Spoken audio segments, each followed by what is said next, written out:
Hey guys, welcome back to the channel. EDDBUD here, and today I have my initial review of the Reebok Floatride Run Fast 2. So after my very recent bargain with the Reebok Floatride Energy 2, I think that's right. Yeah, I got it. I wanted to taste that sweet nectar of the Reebok brand once again.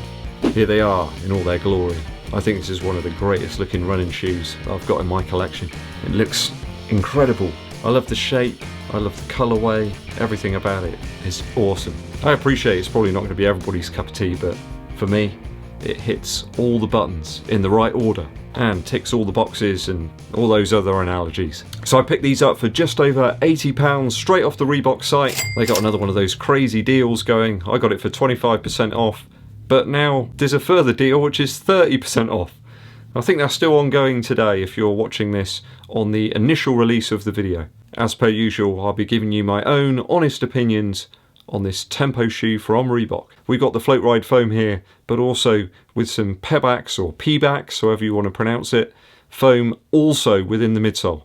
Alongside that foam, we've got a nice lightweight mesh upper. The site says it's a 10mm drop, but on the insole within the shoe, it says it's an 8mm drop. And I think it is, personally. These weigh in at around about 245 grams in my UK size 11. Let's see how these shape up and what the Run Fast 2 is capable of.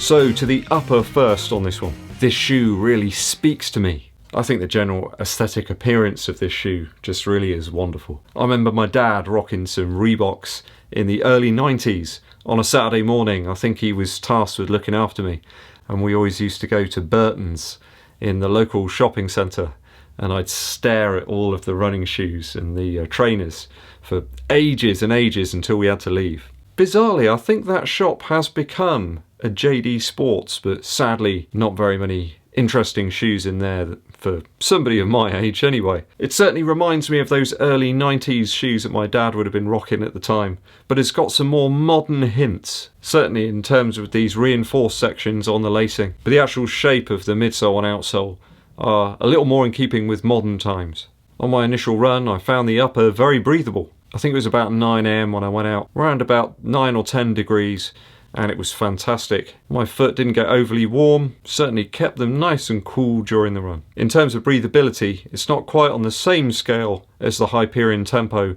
but more than appropriate for the kind of climate that I run in. The heel counter here is appropriately padded. There's a little bit more padding actually than the Hyperion Tempo. A little bit more foam, and it stretches a little further down the heel as well, towards the base of the foot. So certainly a little bit more protection around the Achilles area. There's a gusseted tongue here, and that gusseting stretches down to just before the first eyelets on the shoe. That thin tongue provides enough protection from the laces on the top of the foot. Though one issue and small negative that I did detect on my first run was the lack of a lace loop on the tongue. After that initial run, the tongue had started to slide down my foot a little way, not a huge amount, but it's just something really to bear in mind. Mrs. EDDBUD will probably be called into action to do a slight modification to this one to stop that from happening in the future. The laces here are a nice set. There's not an awful lot of give to them, and you're going to need that on this shoe because it's one where you're going to want to push the pace a little more. Once tied, the laces were going nowhere through the eyelets. These do feel a little narrower than the Floatride Energy 2. Certainly this one's more of a race fit. It just feels overall a little lighter and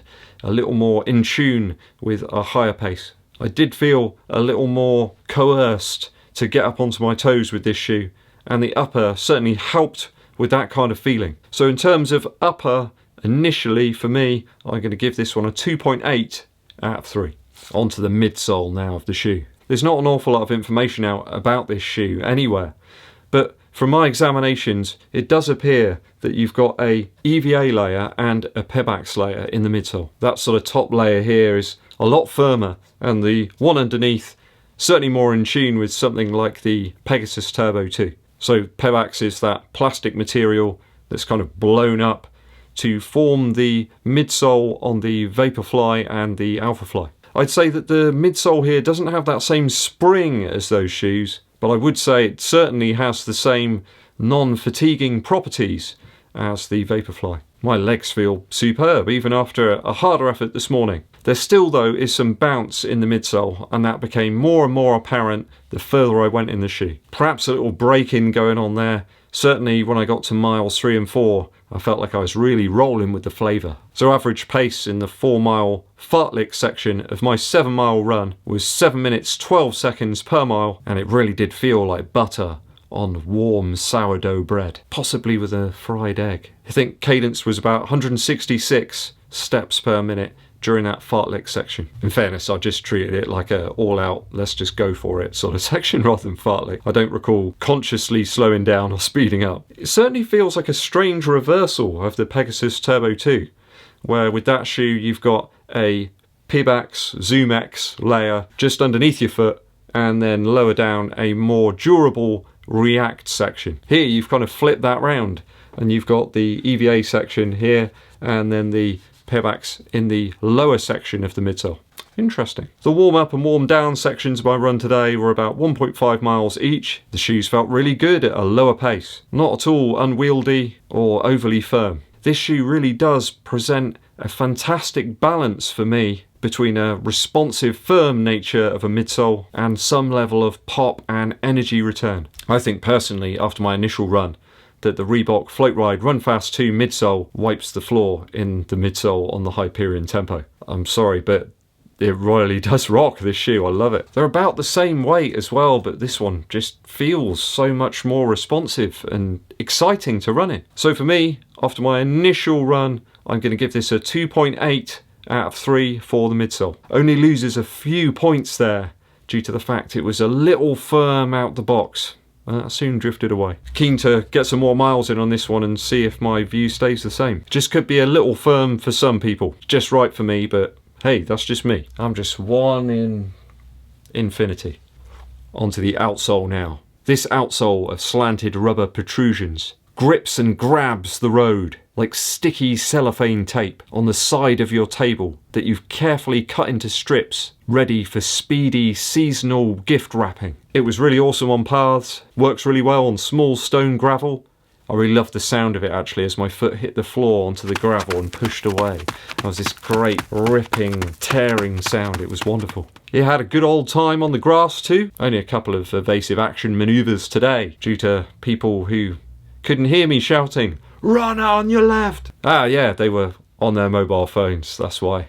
I didn't even get a mobile phone until like 2004 or something. Always leave my phone at home now. Can't go out with that when I'm running. No way. I know I should, for emergency purposes, but also handled some hardened mud with aplomb. But on the road, it really was exceptional. I'm quite lucky that there are several areas I can explore nearby where I can run on the road without fear of any cars, and it really did feel great, this shoe on the road.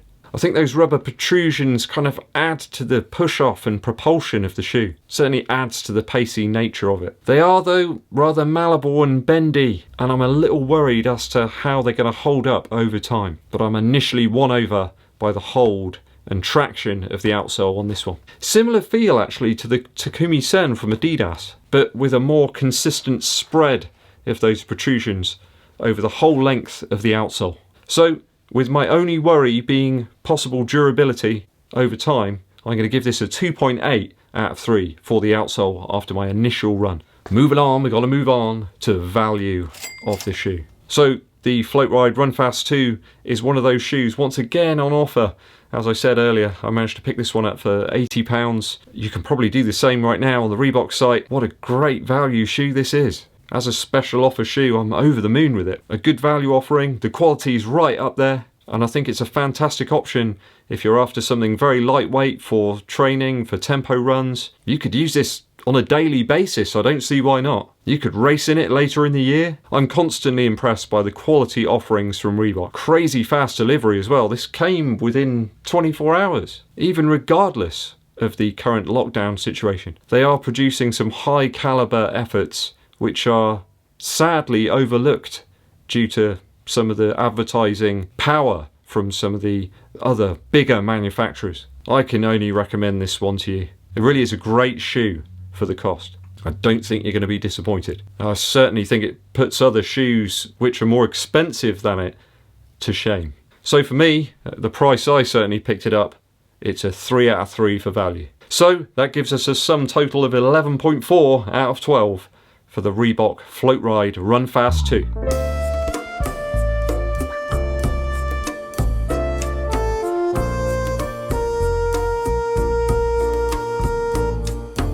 Just some slight initial wear here on the outsole and the lack of that lace loop on the tongue. Only detractors really. Maybe some will find it a little bit too firm, but for me it was, I mean, at retail cost these are supposed to be £110. The Pegasus 37 is supposed to retail for that over here in the UK when it finally does launch in June. And that's really a daily shoe. I don't see too many people using that for tempo runs. You could run intervals in this, no problem. But it doesn't feel weird when you slow the pace down for those recovery efforts. So I think it's going to probably be a more versatile shoe than the Pegasus 37. That aside, I do have a custom version of the Pegasus 37 coming. Hopefully it'll be here relatively soon and I can put it through its paces. That just about wraps up the review for today. If you've got any questions on the Reebok Floatride Run Fast 2, please place them in the comments below. It wouldn't be an EDDBUD video without a musical interlude. I've dug back out this fantastic album from Sheffield's finest, Richard Hawley. This one's called Cole's Corner. It's fantastic. If you haven't heard Richard Hawley and his beautiful voice, please do go and check him out. He kind of sounds almost a bit like a crooner. There's Sinatra little elements to the voice. He's also an exceptionally good guitar player and writes some beautiful songs. The ballad Cole's Corner is just wonderful. It kind of talks to the listener and goes through a story of someone waiting for their sweetheart to appear at a very famous Sheffield meeting place, and you really do feel like you're in the shoes of that guy waiting there for his girl to turn up. What a beautiful song. Another real winner on here is The Ocean. It's this big build up, a massive crescendo, just wonderful tracks. He does some quieter, more introspective tunes on here as well. Check it out, Cole's Corner, a classic album, somewhat underrated. Richard Hawley, Sheffield's finest. He's into his rockabilly as well, so gotta love Richard Hawley. Okay, that's all for me for today, guys. Please make sure you stay safe. Coming up on tomorrow's video, we will have Mrs. EDDBUD, I promise you. Please remember to hit that subscribe button and click the bell below for notifications of when new videos are launched. Give this video a like and make sure you share it with your running buddies. My name's EDDBUD and I'll be seeing you